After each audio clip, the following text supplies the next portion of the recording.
A kam gjuna në qoftë se bëj dua që në xhennet burri im tjetë vetëm me mua pa hyrit e xhennetit.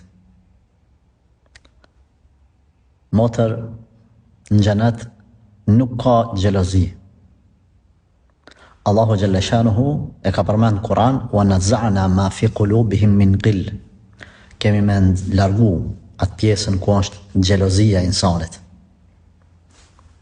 Jo veç mos me pas xhelozi, po hiç edhe ajo pjesa ku kombinohet xhelozia mos me ekzistu fare. Prandaj çka po të këshilloj unë? E para, ju gratë në këtë pikë jeni shumë egoiste. E dyta, dush me u pajtu me atë që ka vendosur Allahu subhanahu wa ta'ala. E treta, bën dua që ti me dhe bashortë yt me hinë xhenet. Ajo është më e rëndësi. Pastaj tjetra, apo katërta me radhë, unë po të këshilloj që lutu me diçka më të dobishme se ç'kjo lutja që e bën ti, nuk po të them që është apo s'është gjëna. Është lutje kot. Pse? Allahu ka vendosur çashtu. Janë sene që nuk ndryshohen. Domethënë ti lutu sa dush ku shkon xhenet, ato kanë më kon apet aty. Hyrita fjala. Veç ty ka me të hek ajo.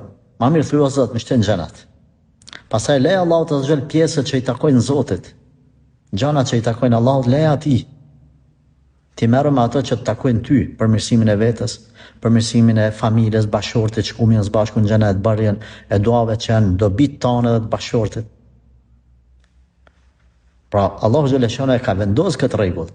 Ato do të jenë xhenet. Po ty do të hiqet xhelozia, zilia e tjera ajo egoizmi. Ka më largu prej te. Prandaj ti mban, s'ka problem, po nuk që të pranohet, sepse kjo është çështje e prerë. Prandaj, ma mirë shfryzoj, me diçka tjetër mos e humb kohën kat.